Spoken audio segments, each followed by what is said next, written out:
Hello guys, आप सबका बहुत बहुत स्वागत है। और आज हम लोग बात करने वाले हैं डेटा इंटरप्रिटेशन की।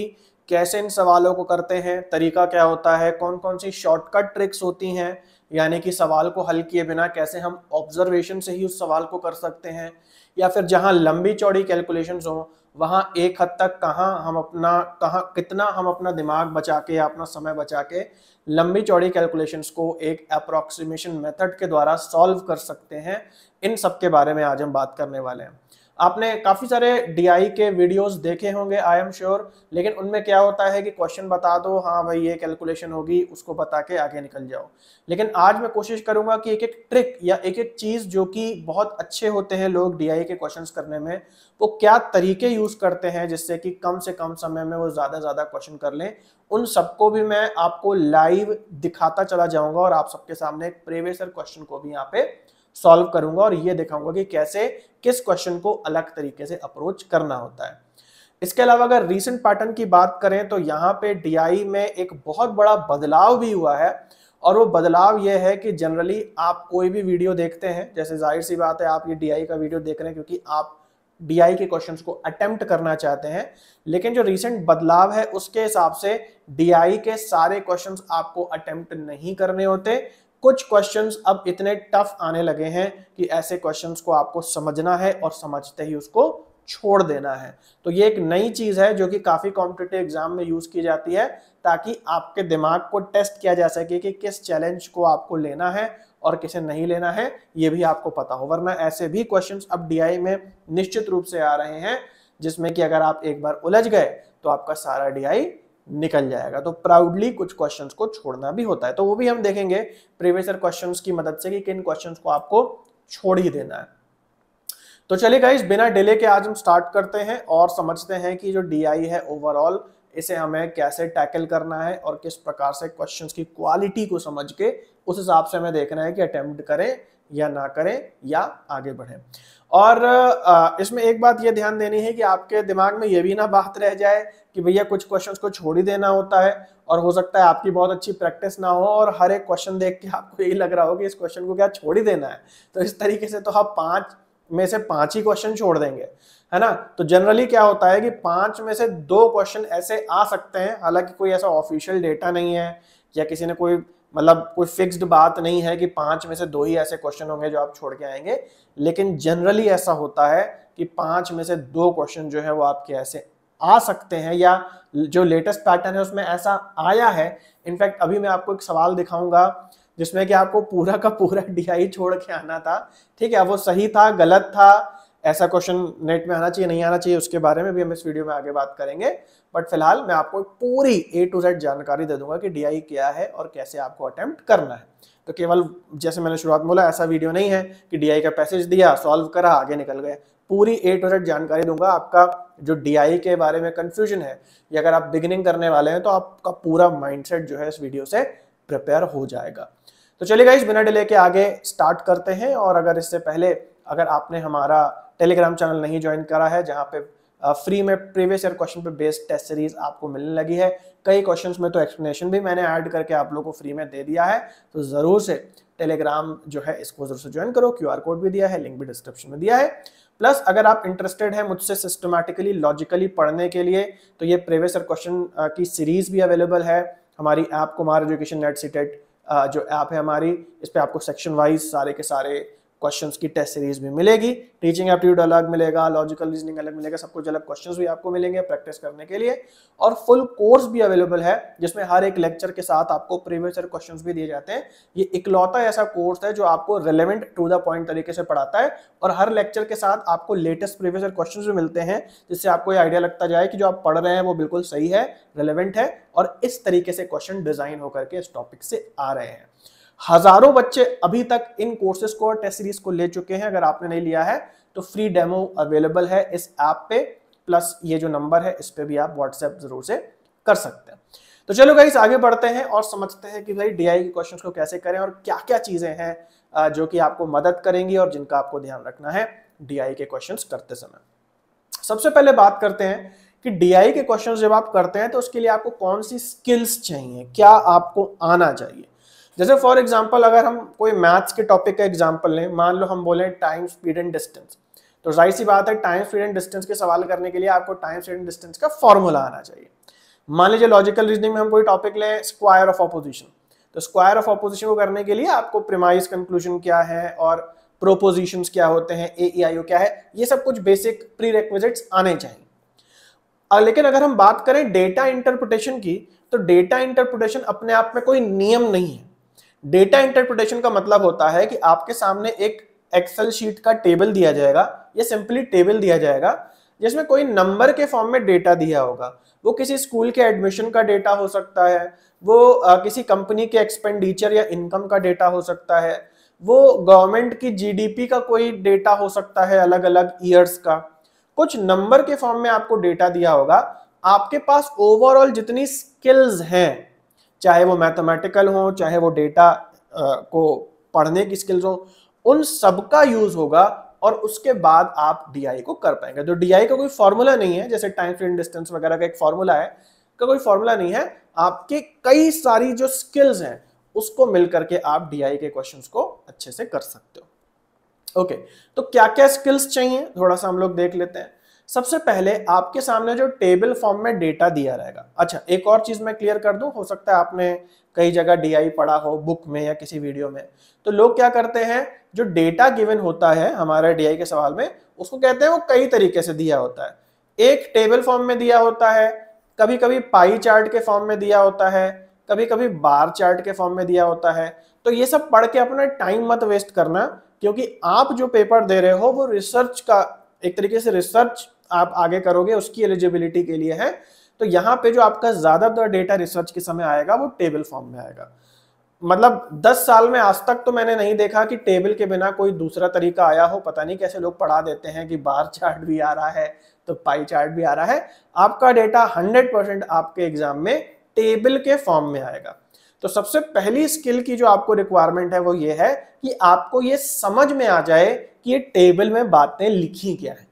अगर आपका लेवल इतना कम है कि आपको टेबल देख के ही नहीं पता चल रहा कि उसमें लिखा क्या है, अगर आपको क्वेश्चन पढ़ के ही नहीं समझ में आ रहा कि उसमें पूछ क्या रहा है, तो सबसे पहले आपको अपनी रीडिंग स्किल्स या जो अपनी ओवरऑल समझने की स्किल्स हैं उसको ठीक करना पड़ेगा। तो ये पहली स्किल आपको चाहिए। तो वही चीज दूसरे पॉइंट में भी है, understanding what is being asked in the questions. तो पहले टेबल समझ में आ जाए, दूसरा क्वेश्चन की भाषा क्या है ये आपको समझ में आ जाए, और वो करते करते करते करते आप उसमें और अच्छे हो जाएंगे और एक्सपर्ट हो जाएंगे। क्योंकि ओवरऑल जो DI के सवाल हैं उनमें लगभग एक ही बात पूछी जाती है, कोई ऐसी अलग से बात नहीं पूछी जाती। तीसरा, आपकी मैथ्स बहुत अच्छी होनी चाहिए। तो यहाँ पे बहुत बच्चे मात खाते हैं। इनफैक्ट काफी बच्चे मुझसे कह रहे हैं सर आपने DI नहीं पढ़ाया, DI नहीं पढ़ाया, है ना, DI आप कब पढ़ाएंगे। क्योंकि मुझे लगता है बहुत बच्चों को लग रहा है कि DI का मतलब है कि कोई DI का एक फॉर्मूला होता है कि DI हम पढ़ेंगे और हमें आ जाएगा। नहीं भाई, आपकी मैथ्स अच्छी होनी चाहिए।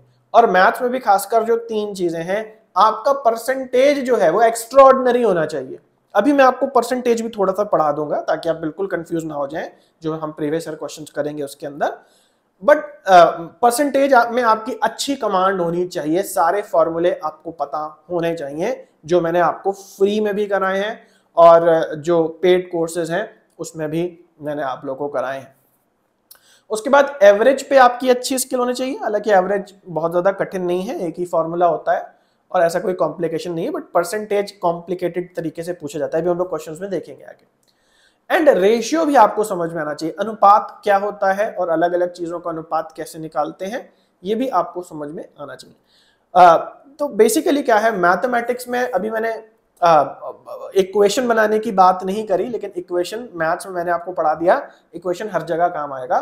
इक्वेशन बनाने तो आना ही आना चाहिए, समीकरण बनाने, plus maths plus percentage, average, ratio, extra ordinary command वाला होना चाहिए। अदरवाइज आपको हो सकता है समझ ही में ना आए ये क्वेश्चन क्या पूछ रहा है, या समझ में आ जाए तो आप कंफ्यूज हो जाएंगे कि इसको कैसे करना है। और उसके बाद फाइनल नंबर पे है कैलकुलेशन। देखो जनरली हम लोग क्या कहते हैं कि यार हमारा मैथ अच्छा नहीं है, लेकिन भाई मैथ्स को भी अगर आप एनालिटिकल बनो बुद्धि से थोड़ा और अलग अलग भागों में तोड़ो, तो मैथ्स में भी 2 स्किल्स लगती हैं। एक तो आपके फॉर्मूले पे कमांड होनी चाहिए कि प्रतिशत लग रहा है तो प्रतिशत क्या होता है, कैसे निकालते हैं, ये अलग चीज है। और इसकी ठीक अलग चीज है कैलकुलेशन। कैलकुलेशन मतलब हिसाब जोड़। गुणा करना, भाग करना, प्लस करना बहुत सारे नंबर्स को। कैलकुलेशन आपका तगड़ा होना चाहिए on the basis of latest pattern. पहले ऐसा हुआ था कि बीच में कैलकुलेशंस जो है बहुत इजी कर दी गई थी, लेकिन अब के जो सवाल आ रहे हैं उनमें कैलकुलेशन टफ है। कैलकुलेशन कैसे टफ होती है? आपके टेबल में जो आंकड़े दिए हुए हैं वो आंकड़े कैसे दिए हैं उनके हिसाब से कैलकुलेशन टफ हो जाती है। जैसे मान लो कि आपको एक टेबल दिया है और उन टेबल में डेटा क्या है, 2000, 3000, 5000, है ना, 4500। अब जब ऐसे नंबर दिए हैं 2000, 3000, तो इनको तो आप मुंह जबानी भी कैलकुलेट कर लोगे और कॉपी पेन का भी यूज करोगे तो आराम से गुणा भाग प्लस माइनस होता चला जाएगा। तो आंकड़े अगर इजी दिए होंगे तो कैलकुलेशन इजी लगेगी। लेकिन अगर टेबल में आपके आंकड़े ही ऐसे दिए हैं, मान लो एक नंबर दिया है 3676, दूसरा नंबर दिया है 4902, अब ऐसे नंबरों को आप प्लस करें, गुणा करें या भाग करें तो बिल्कुल ही पसीने छूट जाएंगे। तो अभी का जो लेटेस्ट पैटर्न चल रहा है उसमें भैया बहुत मतलब इतने कठिन भी नंबर नहीं आ रहे, लेकिन इतने आसान भी नंबर नहीं आ रहे। तो कैलकुलेशन में आपको अच्छा होना पड़ेगा। अगर आपकी कैलकुलेशन वीक है तो आपका सवाल का आंसर तो गलत आना ही है, प्लस आपको अगर टाइम भी बहुत ज्यादा लगता है तो भी उसको आने का भी कोई फायदा नहीं है, क्योंकि नेट के एग्जाम में आपको पता है कि टाइम बहुत कम मिलता है। तो आई होप आपको समझ में आ गया। अगर इतनी स्किल्स आपके पास आ गई देन डीआई को समझने के लिए और आगे बढ़ने के लिए आप 100% रेडी हैं। लेकिन अगर आप मुझसे कह रहे थे सर आप डीआई पढ़ाएं और आपको ये मैथ्स ही नहीं आती है, कैलकुलेशन में ही गलती होती है, तो डीआई को भाई इस बार छोड़ करके आना, या टाइम बचे तो थोड़ा बहुत देख के और तुक्का लगा के आ जाना, क्योंकि माइनस मार्किंग नहीं है, बस इसीलिए मैं कह रहा हूं, है ना। तुक्के पे मैं विश्वास नहीं करता, बट बिकॉज माइनस मार्किंग नहीं है, बट डीआई को करने के लिए आपकी मैथमेटिक्स कैलकुलेशन और जो क्वेश्चन में लिखा है वो समझना बहुत जरूरी है ना। तो अब हम लोग देख लेते हैं कुछ ऐसी tricks apart from calculation and math के फॉर्मूला। देखो आपका कोई मैथ का फॉर्मूला बहुत अच्छा है ना, आपको मान लो परसेंटेज आता है, एवरेज आता है, रेशियो आता है, प्लस मान लो आपकी कैलकुलेशन भी एक्स्ट्रा ऑर्डिनरी है, लेकिन इन दोनों को करने में टाइम तो लगता है ना। आप कंप्यूटर तो नहीं हो सकते कि आपको भैया नंबर दिए और फॉर्मूला लगा और वहां आंसर, टाइम तो तुम्हारा लगेगा ना। अब यहां पे क्या है कि कुछ ट्रिक्स ऐसी हैं जो आपको आनी ही चाहिए। कोई ऐसी भी ट्रिक्स नहीं है, कोई जापानी चाइनीज तरीका मैं नहीं बता रहा हूं, लेकिन कुछ ऐसी चीजें हैं कि आप ये कैलकुलेशन करने का टाइम उसमें बचा सकते हो, है ना। जैसे सबसे पहली ट्रिक है ऑब्जर्वेशन की। कभी कभी सवाल को हल नहीं करना पड़ता, जैसे मैंने बोला हर सवाल को हल करके आप आंसर निकाल सकते हो, लेकिन उसमें टाइम लग जाएगा। कभी कभी सवाल को आप बिना हल किए ही, है ना, उसका आप आंसर निकाल सकते हो, तो उसमें टाइम वेस्ट करने की जरूरत नहीं है, ये भी चालाकी आपको आनी चाहिए। तो मैं आपको सीधे एग्जाम्पल से, मेरे पास सारा डेटा है प्रीवियस ईयर क्वेश्चंस का, मैं आपको एग्जाम्पल से बताता हूं कि ये ऑब्जर्वेशन टेक्निक होती क्या है और कैसे हम अपना समय बचा सकते हैं ऐसे सवालों। उससे पहले ध्यान से समझो, ये एक डेटा हमारे सामने दिया है, और फुल स्क्रीन कर लो भाई, जिनको जो भी फोन वोन में देख रहे हैं, है ना, और क्वालिटी भी अच्छी कर लो। और इस पहले डेटा को ध्यान से समझो कि क्या दिया है। यहां पे नंबर ऑफ रजिस्टर का, जैसे मैंने बोला कि डीआई का सवाल करने से पहले आपको डेटा को अच्छे से समझना पड़ेगा। यहां पे सबसे पहले देखो नंबर ऑफ रजिस्टर्ड कार्स दिया हुआ है ना। तो number of registered cars, cities दी हैं, ए सिटी का डेटा, बी का डेटा, सी का डेटा, डी का डेटा, और हर ईयर में कितनी कारें हैं उस शहर में रजिस्टर्ड, ये दिया है। 2017 में इतनी कारें हैं अलग अलग शहर में, 18 में इतनी, तो 17 से 20 तक का डेटा दिया हुआ। और इधर बगल में डेटा हुआ है पॉपुलेशन ऑफ द सिटीज 2020 के अंदर। तो 2020 का पॉपुलेशन का केवल डेटा है, बाकी कारों का डेटा 17 से लेके 20 तक का है, और ये पॉपुलेशन दी है मिलियन में।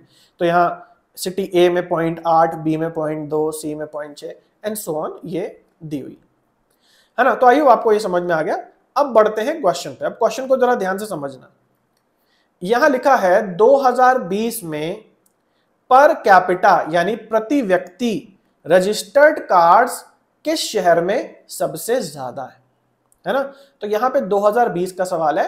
अब आप ध्यान से देख सकते हो कि हमारे पास 2020 की कार भी अवेलेबल है और 2020 की पॉपुलेशन भी अलग अलग शहर की अवेलेबल।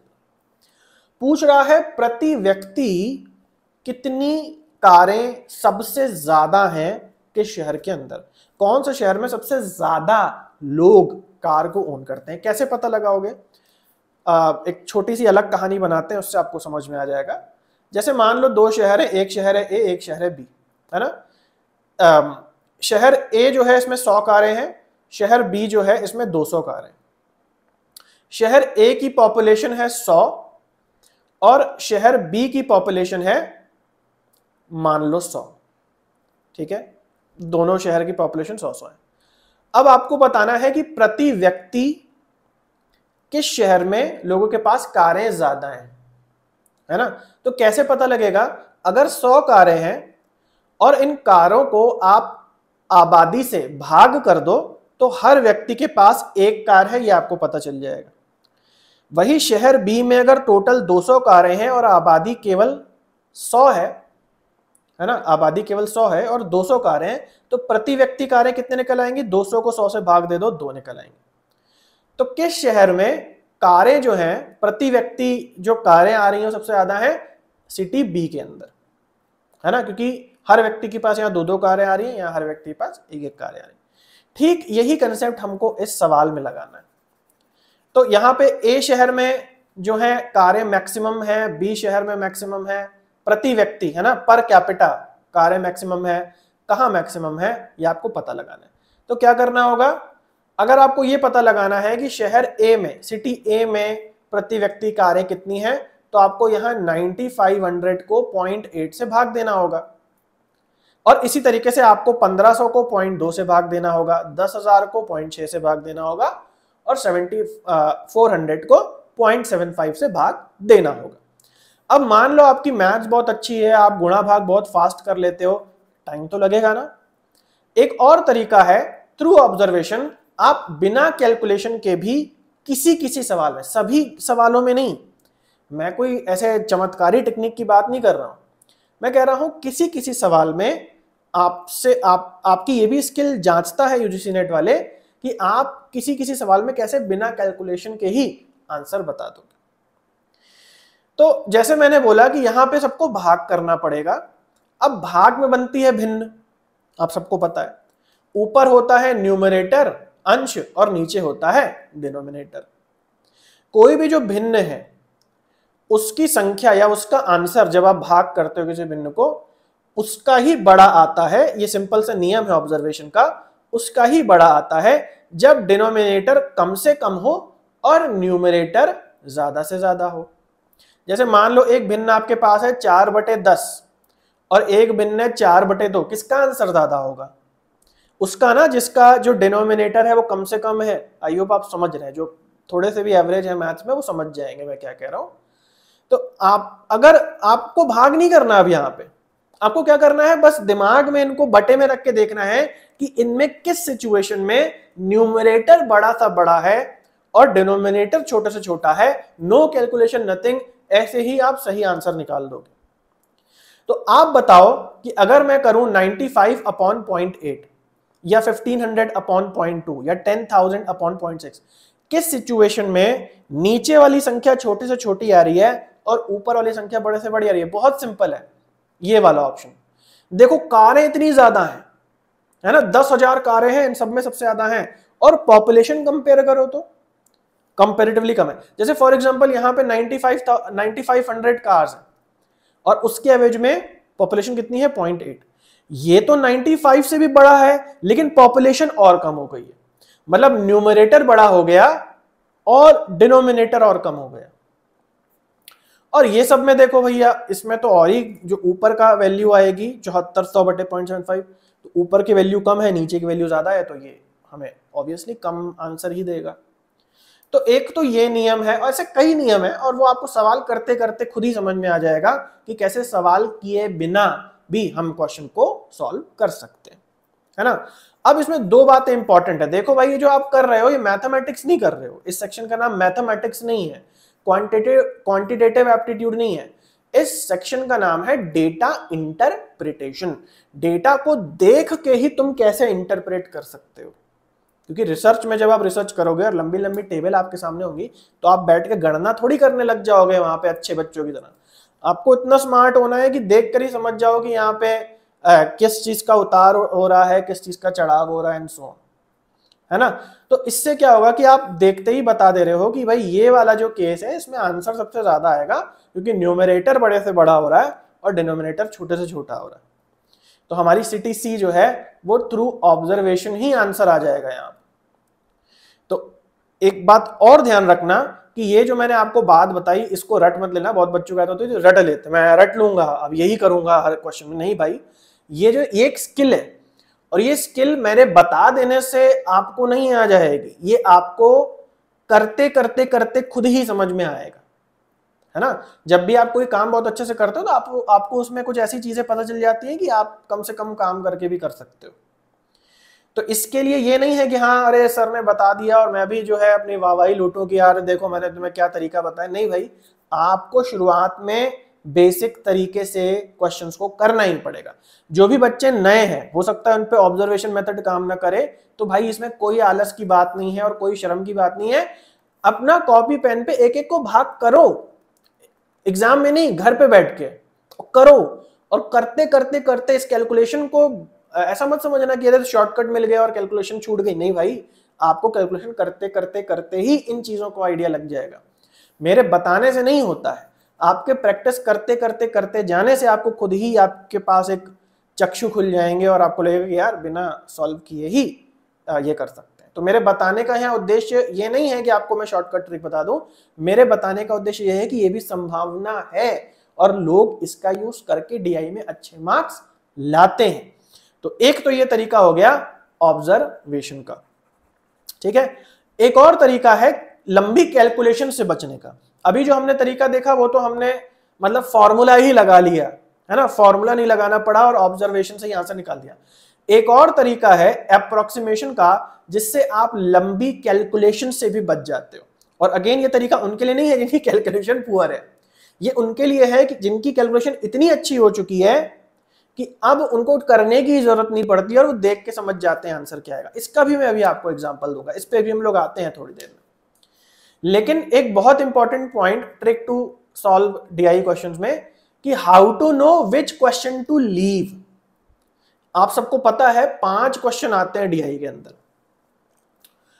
ऐसा हो सकता है कि आपको 2 क्वेश्चंस को छूना ही नहीं है, depending upon the time, depending upon your confidence level at the time of attempting that exam. ऐसा हो सकता है कि आपको 2 क्वेश्चंस को छूना ही नहीं है। देखा, इतनी आपकी समझ डेवलप है कि भैया ये क्वेश्चन नहीं करना और अगले क्वेश्चन पे पड़ गए, है ना। मान लो आपको क्वेश्चन दिए हैं 5 इस तरीके से। ऐसा हो सकता है पहला ही क्वेश्चन छोड़ने वाला हो तो अपना मोराल नहीं डाउन करना कि अरे यार डीआई का पहला ही क्वेश्चन नहीं आ रहा, बाकी क्या करूंगा। बहुत लोगों के साथ ऐसा होता है, शुरुआत का क्वेश्चन नहीं हो रहा, बाकी का भी गड़बड़ करके आ जाते हैं। नहीं भाई, ऐसा हो सकता है शुरुआत में ऐसा क्वेश्चन दिया हो जो आपको छोड़ के आना हो। एक हम लोग क्वेश्चन देख लेते हैं यहाँ पे। इस क्वेश्चन को ध्यान से देख लो, किस प्रकार के क्वेश्चन छोड़ने हैं। मैं आपको आज पूरा मतलब A to Z में पढ़ा के जाऊंगा आज। डीआई जो भी हो जाए आपकी मतलब दृष्टि खुल जाएगी।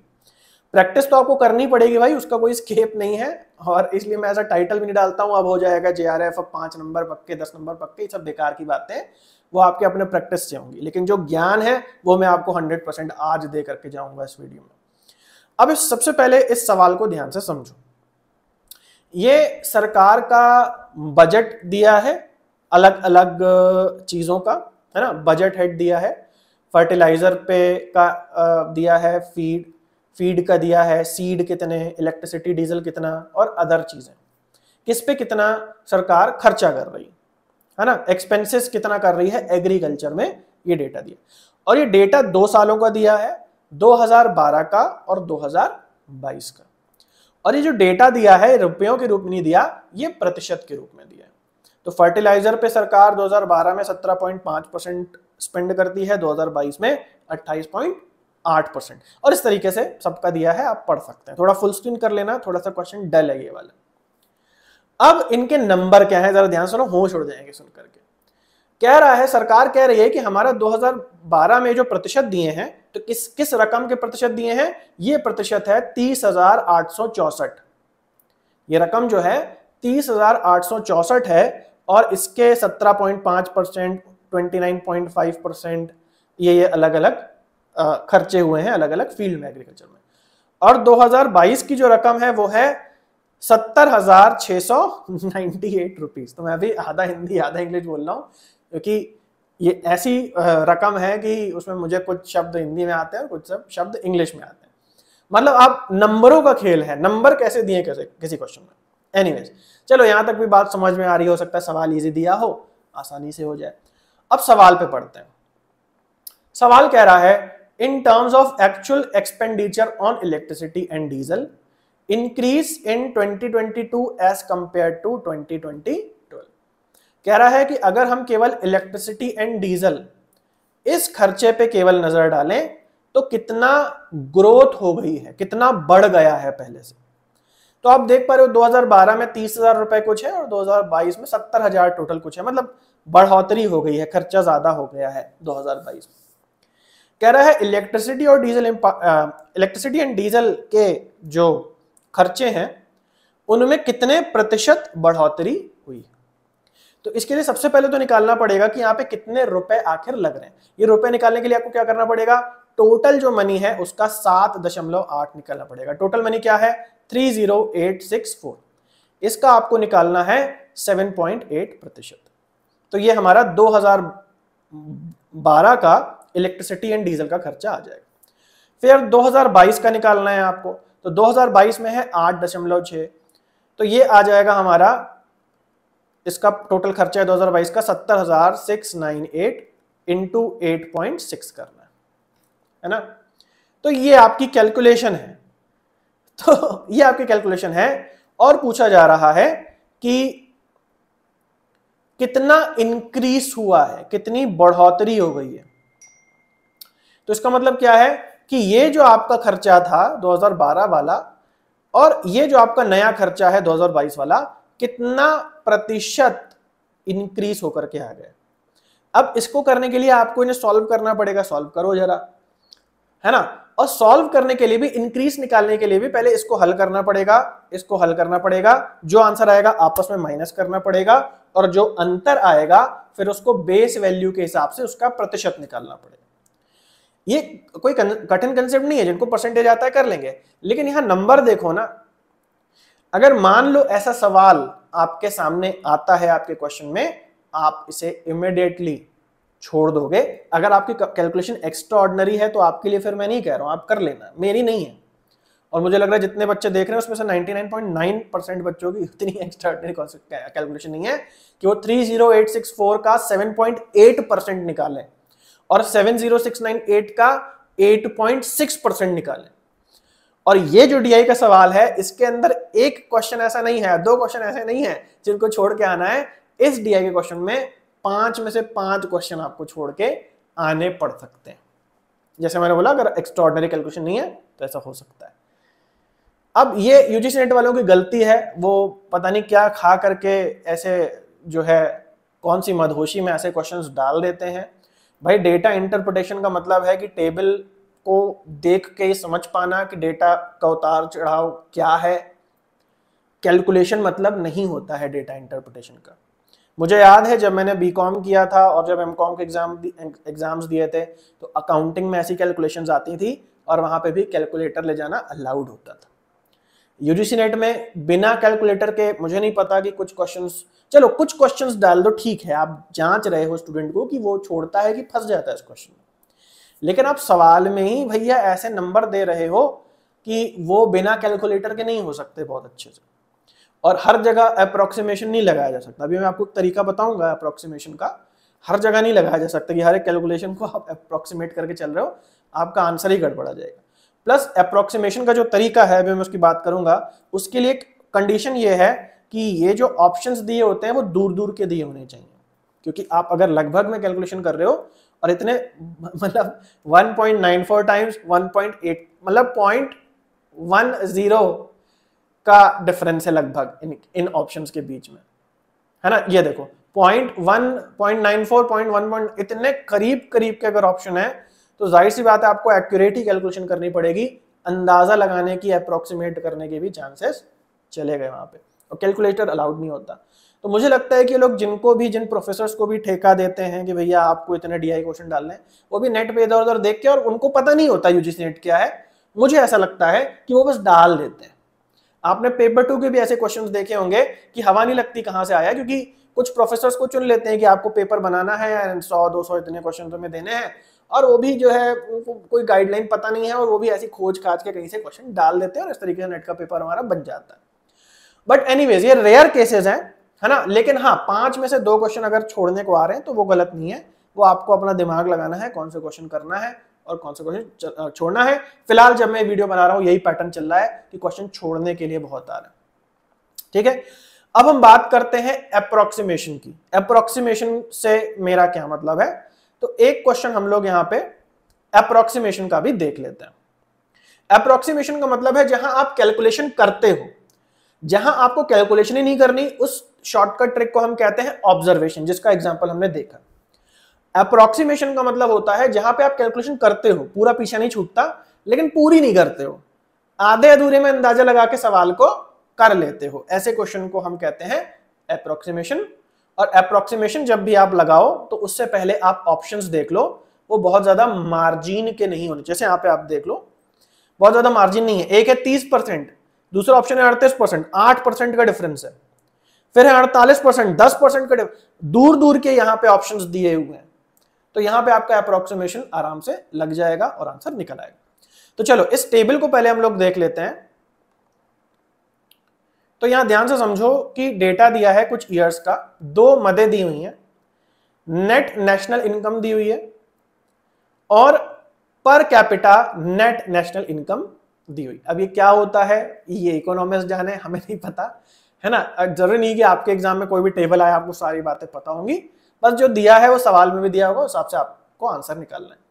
तो एक चीज ये दी है, पर कैपिटा वाली चीज दी है, एक नेट नेशनल इनकम दी है, और ये 15-16 के नंबर लिखे हैं, 16-17 ईयर के हैं, 17-18 और 19-20 तक दिया है। अब सवाल देखते हैं क्या पूछ रहा है। सवाल कह रहा है what is the percentage increase in पर capita net national income during 5 year. ये 5 साल का डेटा था, कह रहा है 5 साल में जो पर कैपिटा वाला कॉलम है उसमें कितने प्रतिशत की बढ़ोतरी हुई है ना। तो पर कैपिटा वाले इनकम में 95 था, और ये 95 से बढ़ के इन 5 सालों में 132 हो गया। पूछ रहा है कितना प्रतिशत बढ़ गया, ठीक है। सबसे पहले जो बच्चे थोड़े कमजोर हैं प्रतिशत में और उनको ये परसेंटेज इंक्रीज डिक्रीज नहीं पता है, थोड़ा सा समझ लो, मैं आपको थोड़ा रफ वर्क में समझा दे रहा हूं। मान लो आपके पास 100 रुपए हैं, मान लो आपके पास 100 रुपए हैं, और अगले साल ये आपके रुपए जो है बढ़ करके 125 हो गए, है ना। 100 रुपए थे और वो बढ़ करके आपने शेयर में लगा दिए थे, वो बढ़ करके 125 हो गए। अगर मैं पूछूं कि आपको कितना प्रतिशत लाभ हुआ, तो वो लाभ कैसे निकालोगे। सबसे पहले पहली राशि और आखिरी राशि को माइनस कर लोगे, माइनस करोगे कितना आएगा 25। अब निकालना है कि ये 25 रुपए 100 रुपए का कितना प्रतिशत है, तो उसको निकालने का सिंपल फार्मूला है, इसको 100 से गुणा कर दोगे, मतलब 100 ये वाला नहीं, फिक्स्ड नंबर है, 100 से गुणा करोगे, और ये जो शुरुआती नंबर होगा बेस वैल्यू जो है उसको आप नीचे रख दोगे, तो 100 कट जाएगा, आपका आंसर आ जाएगा कि मुझे जो मेरे रुपए थे वो 125 जब बन गए, तो इसका मतलब मुझे 25% का लाभ हुआ अपने पुराने 100 रुपयों पर, है ना। तो इसका फॉर्मूला ये होता है part value into 100 upon main value या बेस वैल्यू। तो इसी फॉर्मूले का हम लोग प्रयोग इस क्वेश्चन में करेंगे। हमारे 95 जो रुपए हैं वो बन गए हैं 132। सबसे पहले ये निकालेंगे कि ये माइनस होके इनका अंतर कितना है, मतलब कितनी बढ़ोतरी हुई है। तो 132 में से हम 95 माइनस करेंगे, ये हमारा आएगा 7 और ये हमारा आएगा, मतलब 37 की बढ़ोतरी हुई है ना। तो ये 37 की बढ़ोतरी हुई है, माइनस कर लो। अब ये जो 37 बड़े हैं, ये प्रतिशत में अगर बदलने तो क्या करेंगे, 37 को 100 से गुणा करेंगे और भाग दे देंगे 95 से। अब नंबर देखो थोड़े से अजीब है यहाँ पे, है ना। 37 कटेगा नहीं, 95 5 से कट जाएगा, आगे पता नहीं क्या होगा।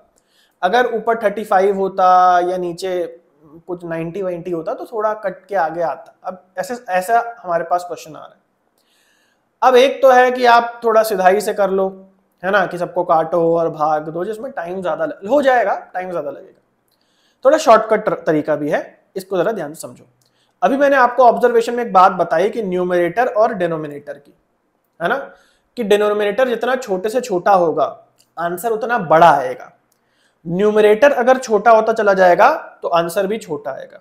अगर न्यूमरेटर बड़ा है और डिनोमिनेटर बहुत छोटा है तो आंसर बड़ा आएगा। ये फ्रैक्शन की प्रॉपर्टीज होती है। जिनको नहीं पता है आप घर पे आराम से कुछ मन से नंबर बनाओ, जैसे मान लो 4/9 करके कैलकुलेटर पे करो, फिर 9/4 करके कैलकुलेट, तो आपको क्लियर होगा कि नीचे वाली संख्या जितनी छोटी है आंसर आपका बड़ा आता है, ऊपर वाली संख्या अगर छोटी है तो आंसर कम हो जाता है ना। तो ये रिलेशनशिप है। आई होप आपको पता होगा। नहीं पता है तो थोड़ा घर पे बैठ के खेलना, फ्रैक्शन क्या होता है और कैसे किसका आंसर निकलता है, कैलकुलेटर के साथ खेलना थोड़ा। ओके, अब हमारे सामने ये सिचुएशन है 37 × 100/95। एक तरीके से हम अप्रोक्सीमेट ये कर सकते हैं कि हम इस 95 को मान लें कि ये 100 है ना। हमने क्या करा, हमने कहा कि नीचे 95 है, अब कटेगा नहीं, प्रॉब्लम होगी। हमने कहा चलो यार इसको राउंड ऑफ कर लो, अप्रोक्सीमेटली देख लो, 100 ही मान लो। अब आसानी से कैलकुलेशन हो जाएगा। अब 100 कट गया, 37 आ गया।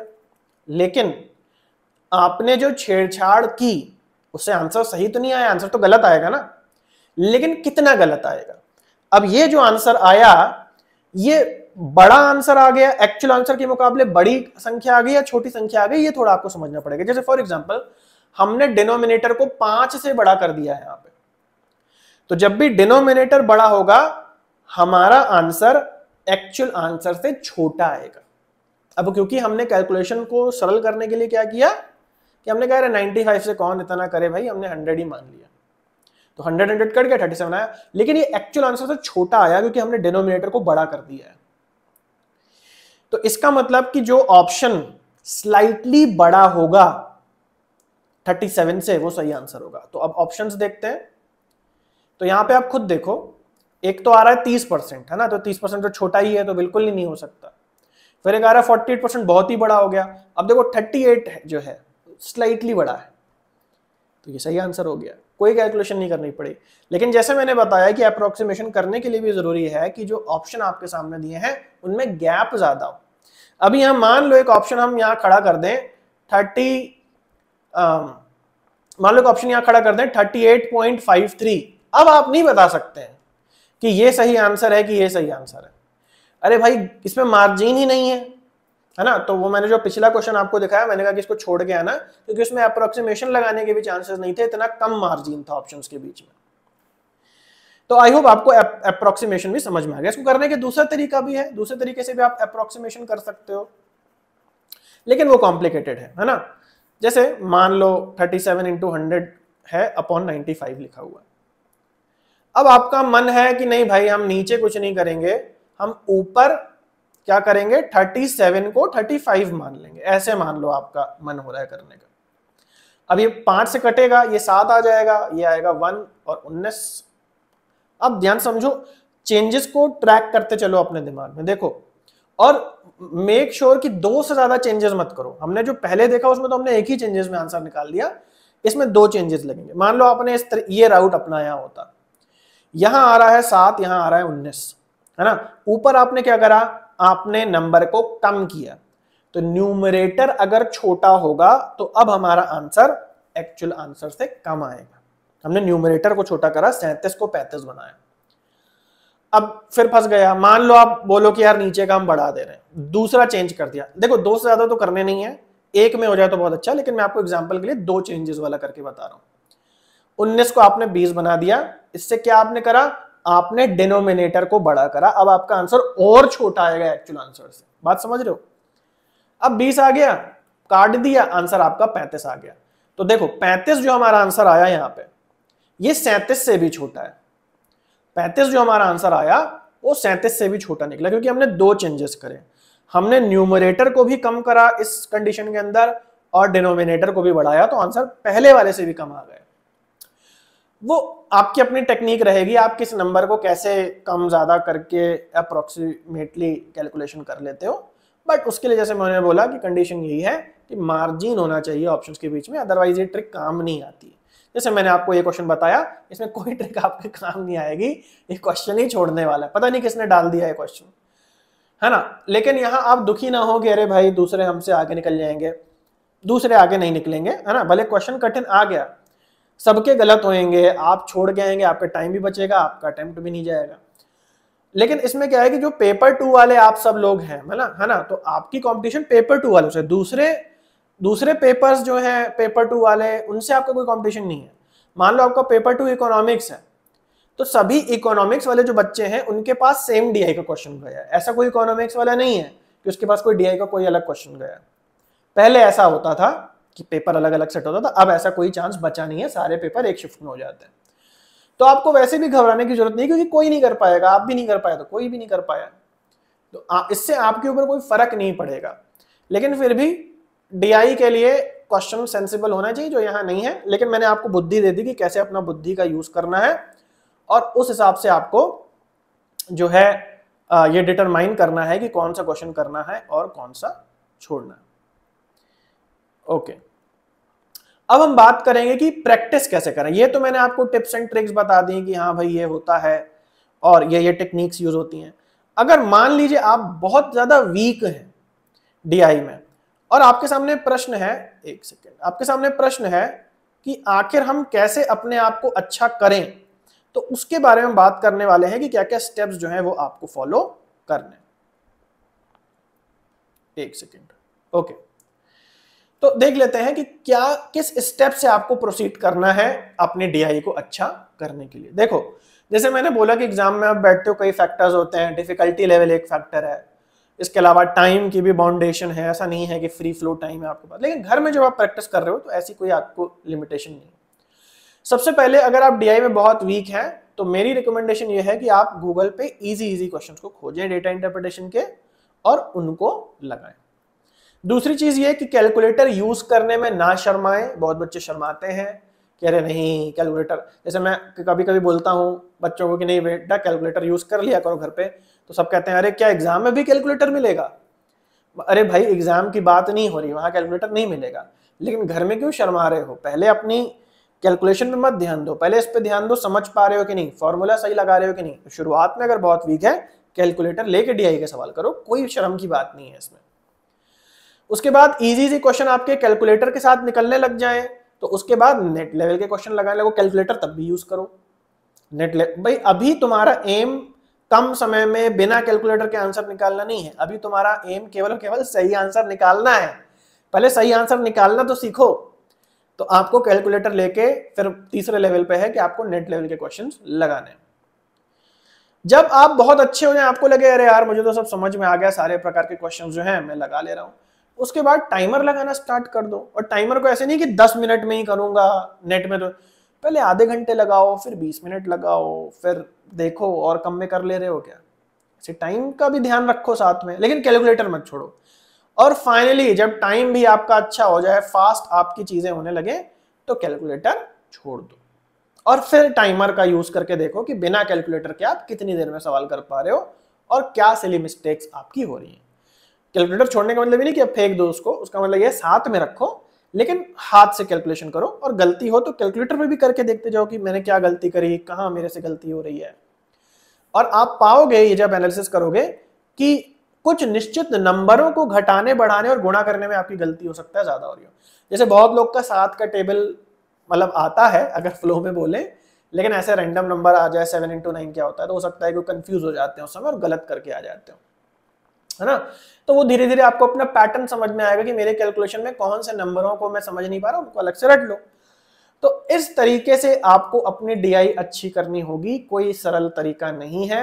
मैंने आपको जो तरीके बताए, ऑब्जर्वेशन, अप्रोक्सीमेशन, भाई वो तभी काम करेंगे जब आपकी कैलकुलेशन एक्स्ट्राऑर्डिनरी होगी, जब आपके परसेंटेज एक्स्ट्राऑर्डिनरी होंगे। एक्स्ट्राऑर्डिनरी का मतलब ये नहीं कि आप बड़े बड़े कैलकुलस के सवाल में घुस जाओ, मतलब जो बेसिक सवाल आते हैं उनको करने का आपका फ्लो अच्छा होना चाहिए। ये चीज आपको खुद से करनी है, ये मैं आपको नहीं दे सकता। मुझे जो चीजें पता थी वो मैंने आपको दे दी, और इससे भी ज्यादा जानकारी और भी जो सिस्टमैटिक और डिटेल्ड वीडियोस हैं वो आपको कोर्स में भी मिल जाएंगे। तो कोर्स जरूर से चेकआउट करो, और ये QR कोड है, इसे ऐप जरूर से डाउनलोड कर लो और कोई भी जो जानकारी चाहिए हो उसके लिए इस व्हाट्सएप नंबर पे कांटेक्ट करो। और जो बच्चे कोर्सेज अफोर्ड नहीं कर सकते हैं, क्योंकि कुछ बच्चे मैसेज करते हैं, कहते हैं आपका कोर्स बहुत महंगा लग रहा है और हम तो अफोर्ड नहीं कर सकते हैं, तो ठीक है भाई, मैं ऐसा फोर्स नहीं करता हूँ किसी को, सबकी अपनी अपनी कंडीशन है और सब उसी हिसाब से अप्रोच करते हैं कि क्या चीज़ मुझे सहायता करे क्या नहीं। तो जो बच्चे नहीं अफोर्ड कर सकते उनके लिए मैंने सिस्टमैटिक प्लेलिस्ट भी बनाई हुई है, और ये जो मैं वीडियो आपको दे रहा हूँ ये मेरे पेड कोर्स में भी है और ये आपको फ्री में भी मिल रहा है, ठीक है। तो परेशान होने की जरूरत नहीं है, और ये जो फ्री प्लेलिस्ट है इसका यूज करो, और जो मैंने आपको प्रीवियस ईयर क्वेश्चन की टेस्ट सीरीज भी मैं आपको फ्री में दे रहा हूँ उसका यूज कर लो, है ना। और जो अफोर्ड कर सकते हैं वो एक बार डेमो लेक्चर देख लेना और कांटेक्ट कर लेना, तो आपको जो प्रोमो कोड करंट चल रहा होगा और जो ऑफर चल रहा होगा वो भी आपको बता दिया जाएगा। तो चलो गाइस, बाय, टेक केयर। आज के लिए इतना है, वीडियो लंबा है लेकिन आई होप आपके लिए इन्फॉर्मेटिव होगा। अगर आप यहाँ तक पहुंच गए तो कमेंट करके जरूर से जाएंगे हाँ भाई बहुत अच्छे समझ में आया और बहुत सारी नई चीजें जानने को मिली। और चैनल पे ये ऐसी वीडियोस और देखने के लिए, नोटिफिकेशन प्राप्त करने के लिए सब्सक्राइब कर लेना, दोस्तों से शेयर करो इस वीडियो को, और वीडियो को लाइक करना बिल्कुल मत भूलना। अभी के लिए इतना है, मिलते हैं अगले वीडियो में, तब तक के लिए सभी को बाय और टेक केयर।